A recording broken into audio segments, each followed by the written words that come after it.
ne do të flasim për prezentimin apo hartimin e projektit, i cili ka të bëjë me trenin në Parkun Memorial Vllaca 99 në muze.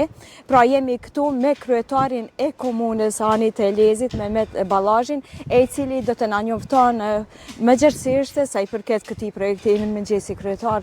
Mirë se erdhët. Atëherë mund të flasim pra cili është qëllimi i këtij projekti.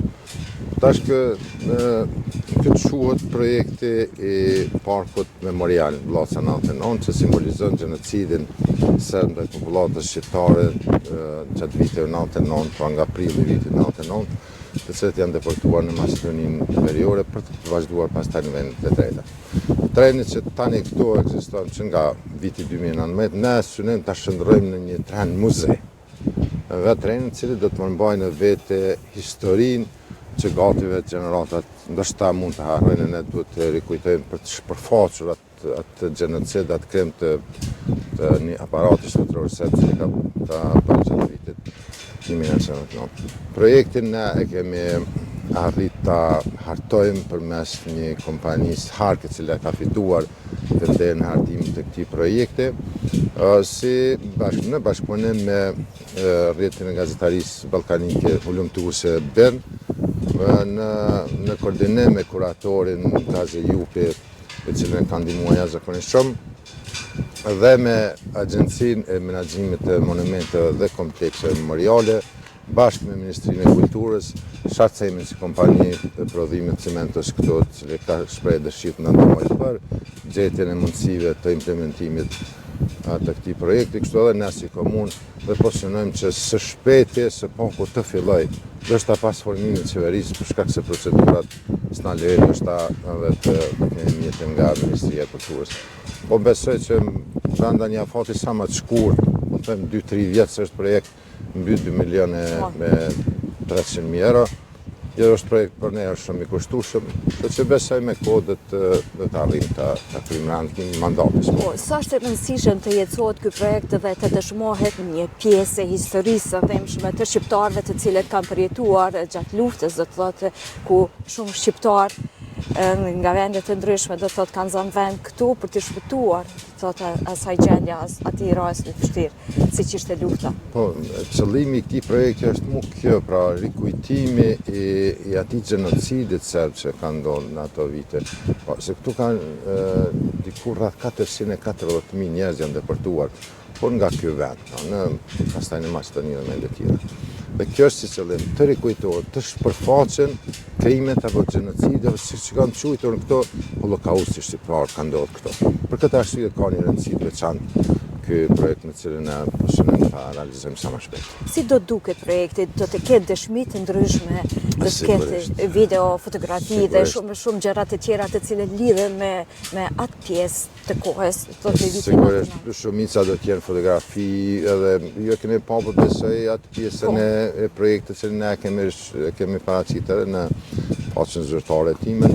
Do të ketë dëshmi çfarë do që mund të gjejmë edhe të tjera, do të jenë brenda trenit. Pra vetë treni do shëndetëhet muzeu, do të ketë fotografi, mbetje të ndryshme të asaj kohe, ndoshta edhe simulime, që do të instalacione të ndryshme.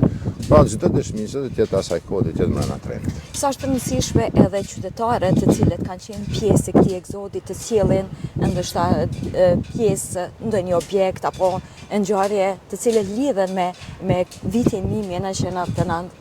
Po ne kemi ta plotësojnë dhe tot ekspozitet që do të jetë këtu të hershme. Kemi bërë thirrje që gjithë secili që ka një dëshmi të jetë në kontakt me ne, të na informojë dhe ne pastaj të vazhdojmë tutje.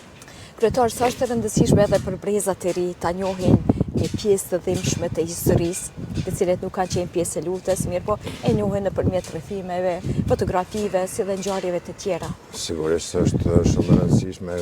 Krejt kjo po bëhet për brezat e ri, që ne që kemi përjetuar dhe kemi parë të merë të asaj kohe, sigurisht se mund ta mojmë, por brezat e ri të cilët vinë duhet ta dëshmojmë përmes historisë, po të faktuar të dëshmuar përmes artefakteve të ndryshme që kemi prodhur edhe trenin, i cili qëndron këtu dhe po ashtu e tregon atë pjesë të historisë. Po vetë treni është historia. dhe treni historia, dhe treni dhe të dëshmia kryesore autentike e asaj kohë. Edhe kjo do të përpunohet, e shihni fotografi pra tregojnë. Këto fotografi, nëse jo të gjitha ose më shumë se këto do të ketë brenda trenit të paraqitura në mënyrë vizuale, në mënyrë cilat teknologji së reç është. Pra ka dëshmi të mjaftueshme besoj për ta dëshmuar të merr. Këto janë pra vetëm disa prej fotografive të ekspozuara të cilat janë dëshmi edhe për vizitorët, për përjetore, apo edhe jo vetëm në përjetore që t'i shohin. Sigurisht se kjo thash ka rëndësi të veçantë për të rikujtuar historinë, nga ajo fjala popullore që nëse harrohet historia dhe përsëritet. Pra, vazhdo të që kurrë mos përsëritet, jo vetëm te ne, po as në botë. Me të thatë ne duhet ta dëshmojmë se ka ndodhur një genocid, një holokaust i tillë, për gjëratat e reja që edhe ata të kenë në mendjen e tyre, ose në mendjen e tyre për diçka për të parët e tyre që kanë përjetuar gjërat e tilla. Po ashtu në pjesën atë që keni edhe muralin, është ngjashme pothuajse edhe me fotografitë të tjera. Është murali që dëshmon kjo ka qenë një prej fotografive ndoshta kryesore të kohës së luftës që ka prek në ndërgjegjen e botës demokratike, të forcave të botës demokratike. Prandaj ka një rëndësi edhe kjo shumë veçantë, pra ka vendin e vet që dëshmon diçka të kohës së genocidit, ose deportimit po ta. Atëherë kryetar, për fond nëse ke diçka të shtosh? Jo, veç unë edhe njerë kisha po thirrje edhe publikut që secili nëse ka diçka dëshmi që mund ta dëshmojë asaj kohë, të jetë në kontakt me ne dhe të na ofrojë. Se jemi të hapur për bashkëpunim gjithsesi se është në interesin e të gjithë, jo vetëm të Hamit e Lidhit, por të gjithë Kosovës. Është projekt i nivelit nacional, prandaj kisha lutur të gjithë nëse kanë diçka që dëshmojnë të na informojnë dhe të jemi në kontakt. Faleminderit për kohën, kryetar. Gjitha të mirat për juve. Faleminderit. Atëherë ishim pra me kryetarin e komunës së Hanit të Elezit, Mehmet Ballazhi, ku folëm se përket projektit të ri, i cili pra është hartuar dhe pritet të jetësohet brenda 3 viteve të ardhshme, e ndërkohë do të paraqitet pra një dëshmi e historisë së dhimbshme të popullit shqiptar gjatë një periudhe shumë të vështirë siç ishte lufta e fundit në Kosovë. Faleminderit shumë. Sigurisht edhe po e shohim që është edhe era atje edhe ftohtë. Vërtet.